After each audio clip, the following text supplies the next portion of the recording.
कृष्ण गोविंद गोविंद गोपाला कृष्ण गोविंद गोविंद गोपाला भज मोरे मुकुट श्री नंद लाला भज मोरे मुकुट श्री नंद लाला।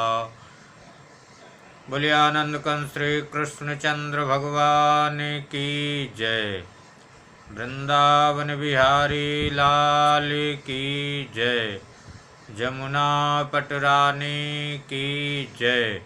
राधा रानी की जय।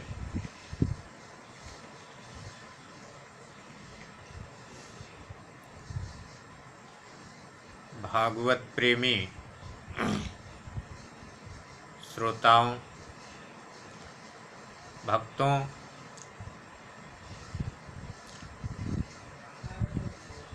गत दिवस आप लोग श्रवण कर रहे थे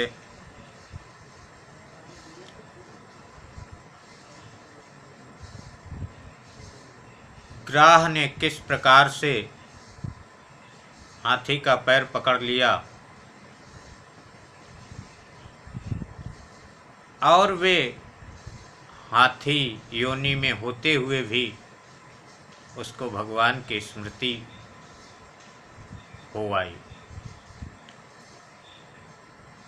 क्योंकि यदि आप भगवान के नाम का भजन करते हैं, भगवान की कथा का श्रवण करते हैं, भगवान की लीला का दर्शन करते हैं, भगवान की पूजा अर्चना वंदना करते हैं, तो आप पहली बात तो ऐसे व्यक्ति नरक में जाते ही नहीं। खुदा न खास्ता कोई अन्य योनि भी प्राप्त हो गई आसक्तिवश, तो भगवान का लिया हुआ नाम, श्रवण की हुई भागवत की कथा ये कभी भी व्यर्थ नहीं जाती है। हाथी की योनि होने पर भी फिर भी भगवान का नाम पहले उसने लिया था, भगवान की तपस्या की थी, इसके कारण भगवान की स्मृति हुई और उस स्मृति में भगवान का स्मरण किया और हाथी की योनि होने पर भी भगवान के दर्शन प्राप्त किए। एक बार की बात है, दुर्वासा जी बैकुंठ लोक से अम्लान नाम की माला लेकर के आ रहे थे।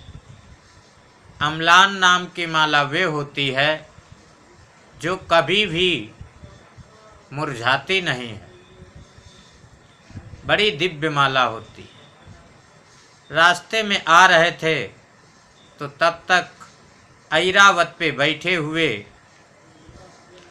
इंद्र दिखाई दिए। दुर्वासा जी ने देखा कि इंद्र तो तीनों लोकों के स्वामी हैं, ये माला इंद्र को पहनाना चाहिए।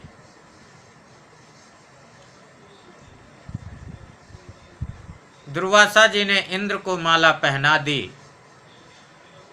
इंद्र ने उस माला को गले से निकालकर हाथी के मस्तक पे रख दिया। भक्तों, सब जगह तो हाथी स्वीकार कर लेता है, लेकिन हाथी अपने मस्तक पे कुछ भी स्वीकार नहीं करता। हाथी ने तुरंत ही उस माला को अपने मस्तक से नीचे गिरा दी और पैर से उसको कुचल दिया। दुर्वासा जी ने देखा कि अरे, इंद्र तो बहुत ही अहंकारी घमंडी हो गया है। मैंने तो भगवान के द्वारा दी हुई कितनी सुंदर माला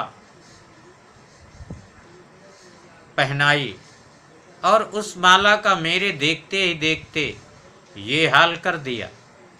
तुरंत दुर्वासा जी ने इंद्र को श्राप दे दिया, यदा दुर्वाससा शापात् सेन्द्रालोकस्त्रयो नृपा निःश्रेकाश्चाभवस्तत्र न सुहृज्यादयः क्रिया। दुर्वासा जी ने श्राप दे दिया कि जाओ तुम सबके सब निःश्री हो जाओ, मतलब श्री से रहित हो जाओ। जैसे ही श्राप दिया, इंद्र को तो कुछ पता भी नहीं चला था, लेकिन जब अपने लोक में पहुंचे तो वहां पे सारे देवता अपने तेज से हीन हैं। इंद्र स्वतः तेज से हीन है। संसार में उस समय ये स्थिति हो गई कि यज्ञ क्रिया जितनी होती है वे सबके सब व्रत उपवास यज्ञ वेद पाठ सब बंद हो गया दुर्वासा जी के श्राप के कारण। असुरों ने देखा कि ये तो बहुत अच्छा समय है और उन्होंने तुरंत ही इंद्र के ऊपर चढ़ाई कर दी और देवताओं को मार मार के स्वर्ग से भगा दिया। देवता श्री से हीन होकर के पृथ्वी पर इसी प्रकार से ऐसे ही भटकने लगे, घूमने लगे। देखा कि संपूर्ण लोकों में बहुत ही अव्यवस्था छाई हुई है। सभी देवता इंद्र के सहित ब्रह्मा जी के पास गए कि हे ब्रह्मा जी, आप ही इसका उपाय बतलाइए। ब्रह्मा जी ने ध्यान लगाया और ध्यान लगा करके देखते हैं कि इनको तो दुर्वासा जी का श्राप मिला है। उन्होंने बतलाया कि देखिए, शंकर जी के सहित हम लोग भगवान विष्णु जी के पास चलते हैं, वही इसका उपाय बतलाएंगे। सभी देवता शंकर जी के सहित भगवान विष्णु के पास गए। ब्रह्मा जी स्तुति करने लगे और उस स्तुति से देवताओं के मध्य में ही भगवान प्रकट हो गए। एकदम इतने तेजस्वी हैं, वे तेज का हजारों सूर्यों के समान तो उनका तेज है। अन्य देवताओं को तो दिखाई भी नहीं दे रहे, केवल ब्रह्मा जी और शंकर जी दो ही लोग देख पा रहे हैं।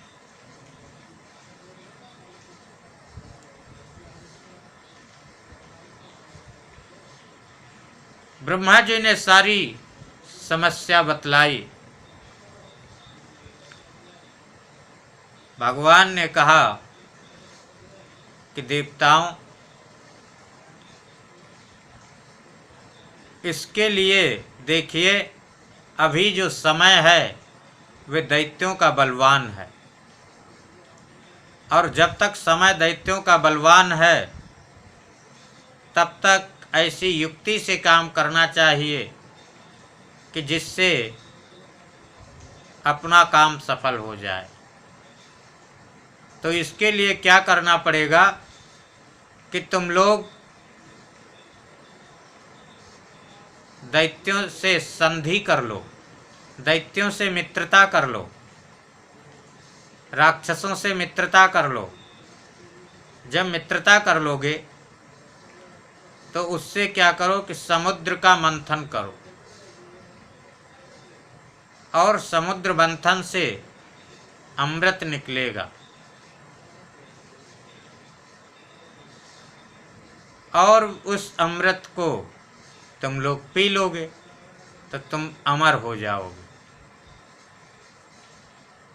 देवताओं ने कहा, उनसे मैं मित्रता कैसे कर सकता हूँ?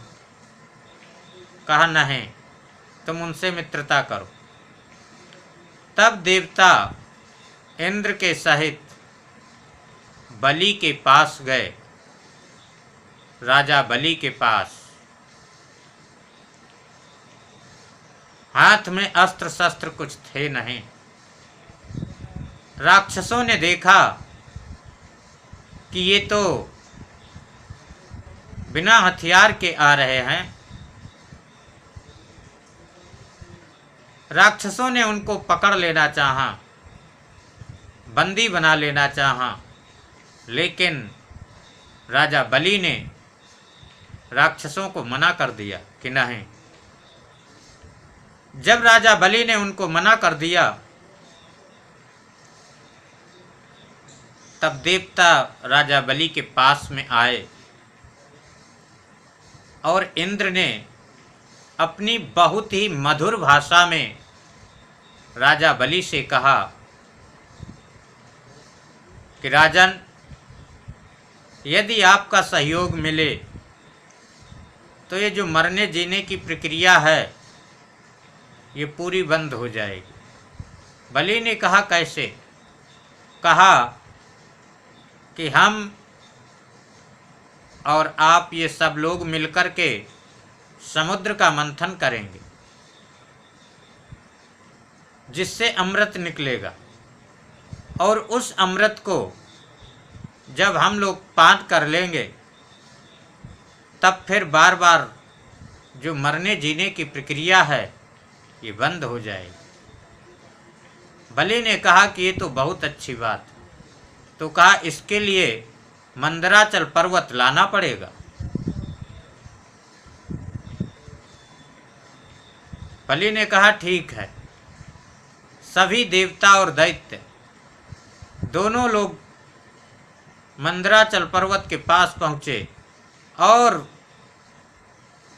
बहुत खुशी में तो थे ही देवता भी और दैत्य भी। अपनी शक्ति से मंदराचल पर्वत को उखाड़ लिए और उखाड़ करके ले चलने लगे। श्री सुखदेव जी कहते हैं, राजन, वे जब ला रहे थे तो मंदराचल पर्वत बहुत वजन वाला, बहुत वजन होने के कारण रास्ते में गिर गया। जब रास्ते में गिरा तो उससे बहुत से दैत्य और बहुत से देवता समाप्त हो गए।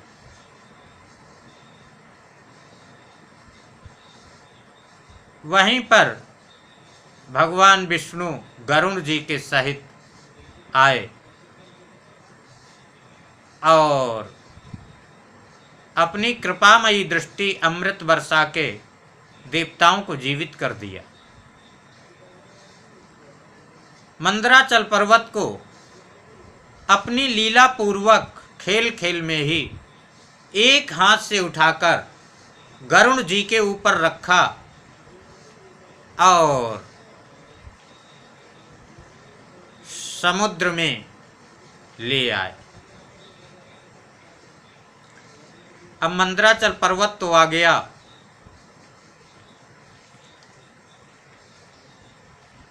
वासुकी नाग को इसकी मथने के लिए रस्सी की जगह रस्सी बनाए।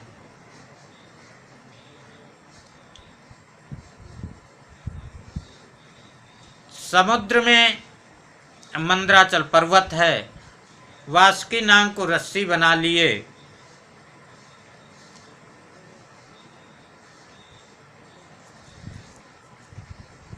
और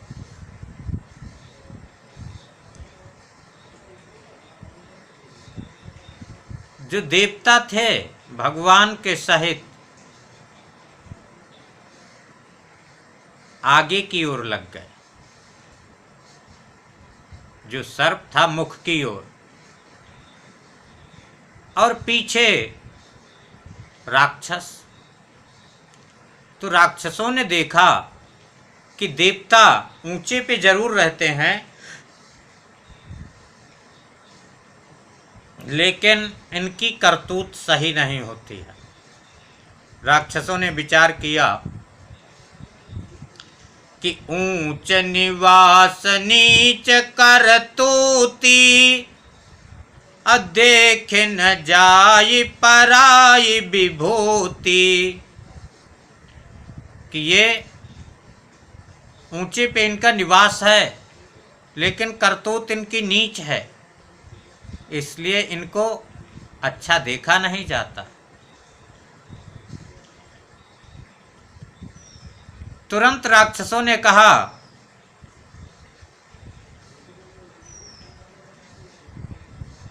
कि अहे पुक्ष अमंगलम, सर्प की पूंछ अमंगल होती है और तुम लोगों ने हमको अमंगल की तरफ लगाया,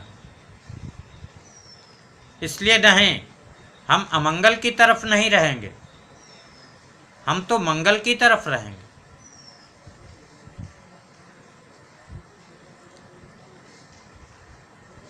अर्थात आप लोग मुख की तरफ रह गए, हमको पूंछ की तरफ कर दिए। तो राक्षसों ने जब इस प्रकार से कहा, देवताओं ने कहा कि ठीक है, आप लोग मुख की तरफ आ जाइए और हम लोग पूंछ की तरफ हो जाते। जो राक्षस हैं मुख की तरफ आ गए और देवता पूंछ की तरफ चले गए। अब मंथन प्रारंभ हुआ। जब मंथन प्रारंभ हुआ तो मंदराचल पर्वत नीचे समुद्र में धंसने लगा। कोई आधार तो था नहीं। भगवान विष्णु ने तुरंत ही कच्छप का रूप धारण किया और कच्छप का रूप धारण करके मंदराचल पर्वत के नीचे आ गए। अब जब मथानी चल रही है तो भगवान विष्णु को ऐसा लग रहा है कि जैसे पीठ पर कोई खुजला रहा हो।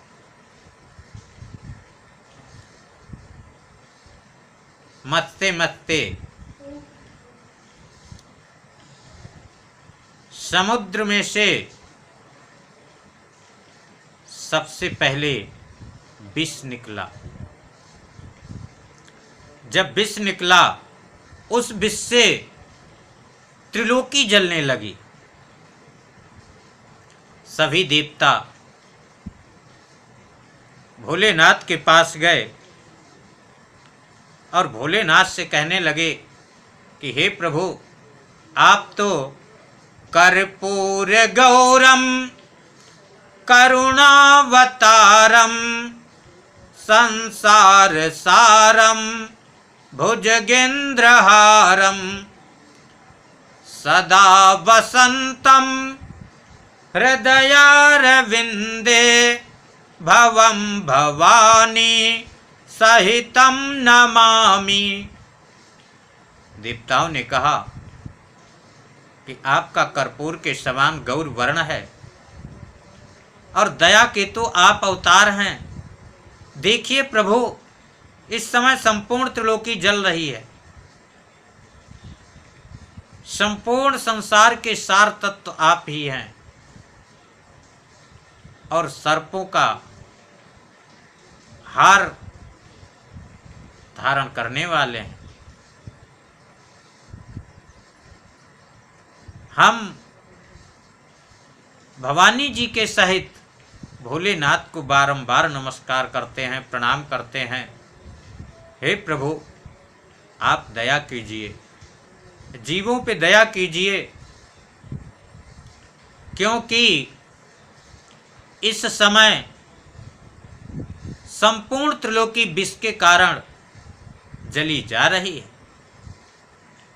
भोलेनाथ जी ने विचार किया कि पहले मैं सती जी से पूछ लेता हूँ और सती जी से उन्होंने सारी समस्या संसार की बताई सती जी भोलेनाथ के प्रभाव को जानते थे। उन्होंने हाँ कर दिया, और जब उन्होंने हाँ कर दिया तो भोलेनाथ जी विष को ततः करतली कृत्य ह्यपिहालाहलम विषम, जो हलाहल विष है उस हलाहल विष को करतली कृत्य हाथ में ऐसे अंजलि में करके और बस पान कर गए, लेकिन विष को गले से नीचे नहीं उतरने दिया। और वे प्रभाव, विष का ऐसा प्रभाव हुआ कि भोलेनाथ का जो गला है वे एकदम नीला हो गया। तभी से भोलेनाथ का नाम नीलकंठ हो गया।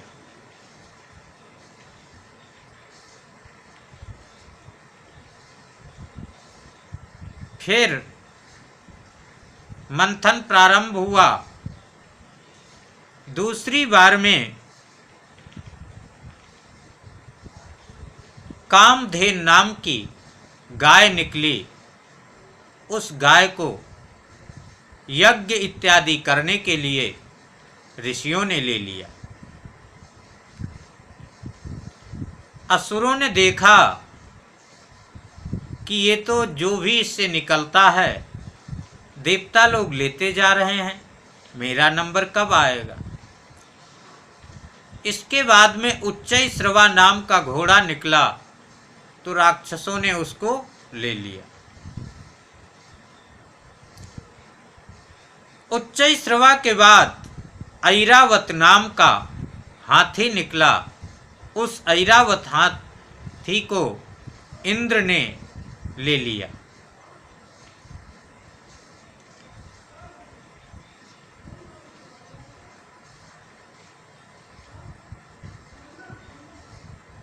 कौस्तुभ मणि निकली।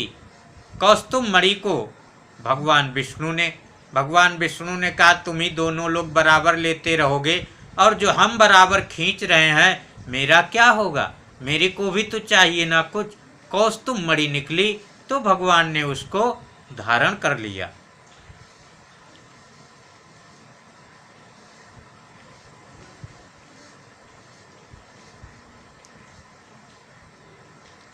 फिर इसके बाद समुद्र से कल्प वृक्ष निकला। इस कल्प वृक्ष को देवताओं ने ले लिया और इसकी स्थापना स्वर्ग में कर दी, स्वर्ग की शोभा को बढ़ाने के लिए।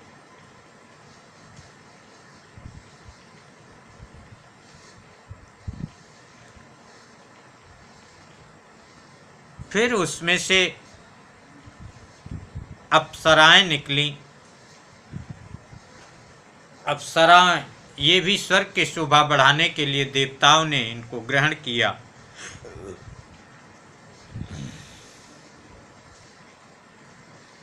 अब लक्ष्मी जी का प्राकट्य होता है। ततश्चाविर्भूत साक्षात् श्रीरमा भगवत्परा रंजयन्ती दिशः कान्त्या विद्युत्सौदामिनी यथा। साक्षात श्री लक्ष्मी जी, जो कि भगवान के आश्रित रहने वाली, दसों दिशाओं को चमकाती हुई वहाँ पर प्रकट हो गई। समुद्र से निकली। अब वे तो बहुत ही सुंदर थीं। देवता और असुरों दोनों में ये हुआ कि हम लेंगे, हम लेंगे, हम लेंगे। लक्ष्मी जी ने कहा आप सब लोग बैठ जाइए और हमको जो पसंद होगा उसी के गले में मैं जयमाला डाल दूंगी। वहाँ पर बड़े बड़े देवता, ऋषि, ब्रह्मर्षि, देवर्षि, राक्षस सभी लोग आए।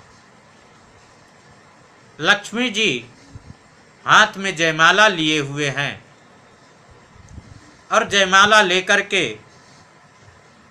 घूमने लगी। नूनम तपो यस्य न मन्यु निर्जयो ज्ञानम क्वचित् तच्चन सांगवर्जितम कश्चिन्महास्तस्य न काम निर्जयः स ईश्वरः किं परितोप्यपाश्रयः। विश्वामित्र के सामने पहुंची, तो जब विश्वामित्र के सामने पहुंची तो देखती कि हाँ, इनकी जो तपस्या है वे तो चंद्रमा की चांदनी के समान निर्मल है, उज्जवल है,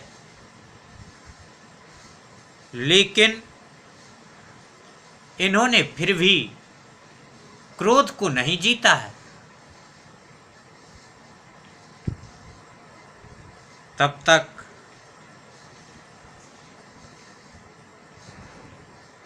मानो दुर्वासा जी के पास पहुंचे, तो दुर्वासा जी को तो देखते ही कहने लगे, अरे ये तो बात बात में गुस्सा हो जाने वाले हैं।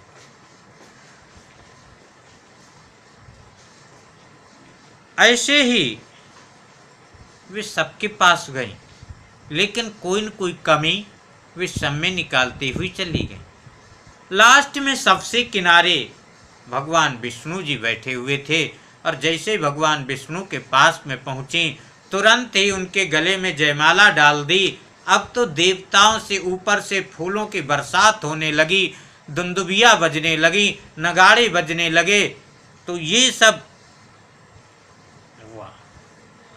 लक्ष्मी जी के बाद उसमें एक पुरुष उत्पन्न हुआ, और वे पुरुष हाथ में अमृत लिए हुए। वे और कोई नहीं, वे धन्वंतरी जी हैं।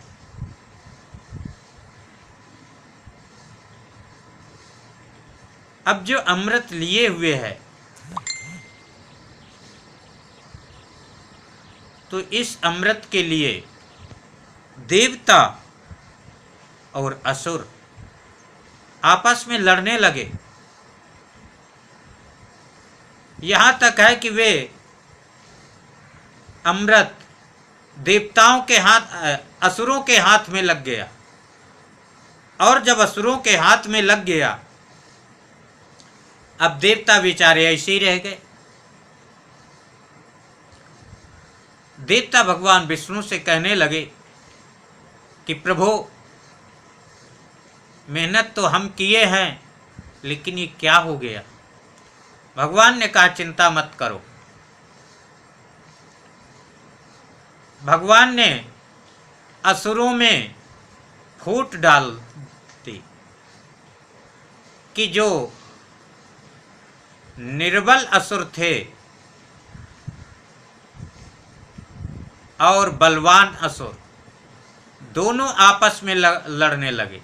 असुरों में ही हो गया कि अहम पूर्वम न त्वम इति प्रभो।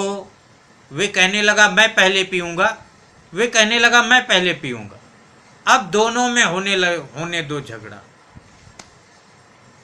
तब तक भगवान विष्णु ने बड़ा सुंदर स्त्री का रूप धारण किए, और स्त्री का रूप धारण करके उनके सामने आ गए। असुरों ने देखा कि लंबे लंबे बाल, गोरे गोरे गाल, और ये कितनी सुंदर आंख, कितनी सुंदर रेशमी साड़ी, और ये चलती कितनी सुंदर है। आखिर ये है कौन। असुरों ने उस स्त्री से, मोहिनी रूपी स्त्री से पूछा, का त्वं कंजपला साक्षी कुतो वा किम चिकीर्षसि। कि तुम कौन हो, कमल के समान नेत्रों वाली, कहाँ से आई हो और क्या करना चाहती हो।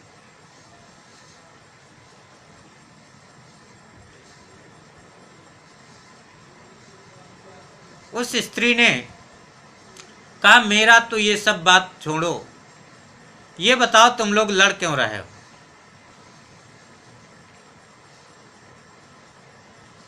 असुरों ने कहा कि ये हमको अमृत प्राप्त है और अमृत के लिए ही हम लोग लड़ रहे हैं।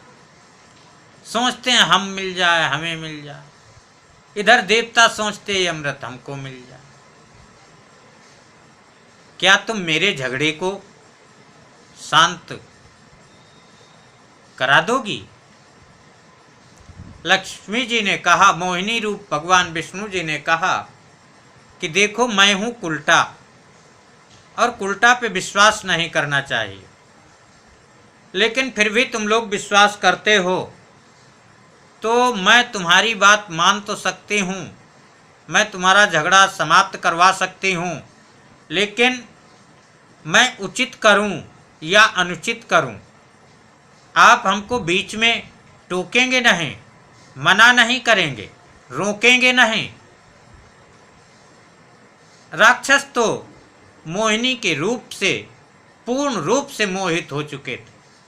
उन्होंने कहा कि ठीक है, आप जो करेंगी हमको सम्मान्य है। कहा ठीक है, तो ये कलश हमको दे दो। असुरों ने वे कलश मोहिनी जी को दे दिया। एक तरफ देवताओं से कहा तुम बैठ जाओ, इधर राक्षसों से कहा तुम बैठ जाओ। दोनों तरफ पंक्ति लग गई। एक पंक्ति में देवता बैठ गए और एक पंक्ति में राक्षस बैठ गए। इधर राहु ने क्या किया कि जो देवता बैठे हुए थे तो सूर्य और चंद्रमा के बीच में राहु बैठ गए। मोहिनी भगवान विष्णु अमृत बांटने लगे। राक्षसों से कहा कि देखो, ऊपर तो पानी पानी है, तो ये पानी पानी मैं देवताओं को दे देता हूँ और तुम लोगों को अच्छा जो गाढ़ा गाढ़ा है वे तुम लोगों के लिए हो जाएगा। असुरों ने कहा कि ठीक है। अमृत बांटना प्रारंभ हो गया। धीरे धीरे क्या हुआ कि राहु ने भी अमृत पी लिया। तब तक सूर्य और चंद्रमा दोनों ने राहु की पोल खोल दी कि अरे ये देवता नहीं है, ये तो राक्षस है। भगवान ने तुरंत ही अपने चक्र से उसका सिर काट दिया। अमृत पी लेने के कारण वे मरा नहीं। तब फिर देवताओं ने उसको भी अपने देवताओं में ही संज्ञा दे दी।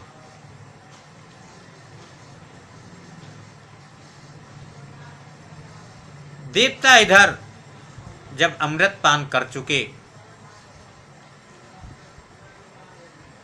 और भगवान भी अपने रूप में आ गए, अब तो ये हुआ किन देवताओं ने मेरे साथ छल कर लिया। अब देवताओं और असुरों में पुनः संग्राम छिड़ गया। अब देवताओं और असुरों का जो संग्राम है और वामन भगवान का अवतार, ये आप अगले वीडियो में श्रवण करेंगे। आइए 2 बार भगवान का नाम ले लेते हैं। कृष्ण गोविंद गोविंद गोपाला, कृष्ण गोविंद गोविंद गोपाला, भज मोरे मुकुट श्री नंद लाला, भज मोरे मुकुट श्री नंद लाला। बोलिए आनंद कंस श्री कृष्णचंद्र भगवान की जय।